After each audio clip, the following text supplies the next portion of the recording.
I'm just having a look at this. I'll call Kevin Haig.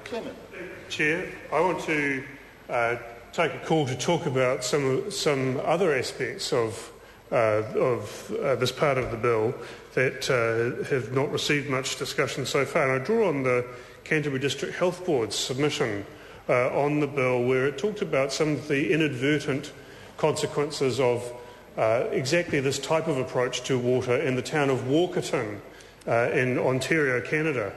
In the town of Walkerton in 2000, an outbreak of gastrointestinal disease occurred through contamination of water supply.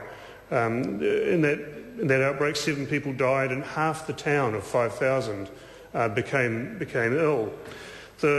The Committee of Inquiry into the Walkerton outbreak of disease found that the Government of Ontario had made commitments to cut government barriers to job creation, investment and economic growth.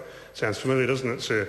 It also made a commitment to reduce the size of government and to provide the people of Ontario with better for less. In carrying out these commitments, the new government, elected in 1995, promised to eliminate red tape and to reduce the regulatory burden for businesses and institutions.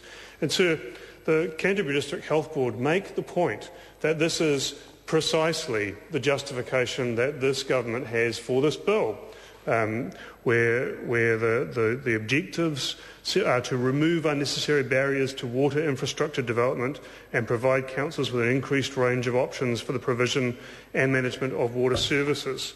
And so what the District Health Board is pointing out is that under Section 136 in relation to water contracts, what the bill will do is remove some of the important safeguards that are in the existing legislation, in the requirements that pertain to local bodies currently, and introduce some unnecessarily lack of clarity. So they say that we need to ensure that elements such as public consultation, quality control, reporting, audit, performance review and evaluation are included.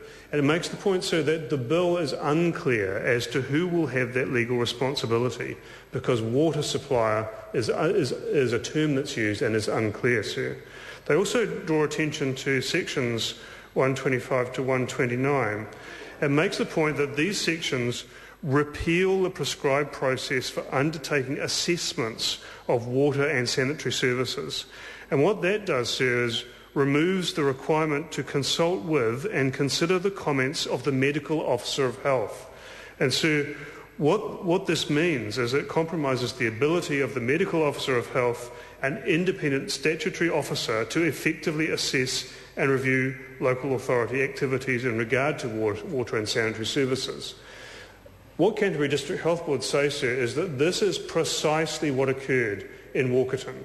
That in Walkerton, the Government of Ontario set out to create this looser regulatory regime to ease the costs of business and cut out red tape and do all of these things that National and Active have been saying in this debate over this bill are precisely the kind of thing that local government requires.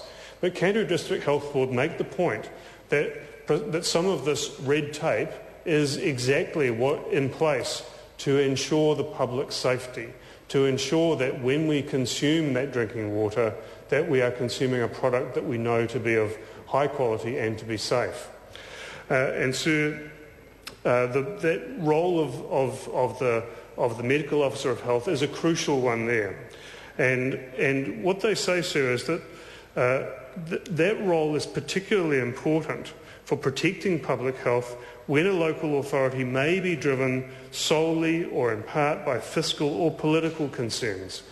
Precisely the case that we believe will be in place, sir, if this bill goes ahead unamended.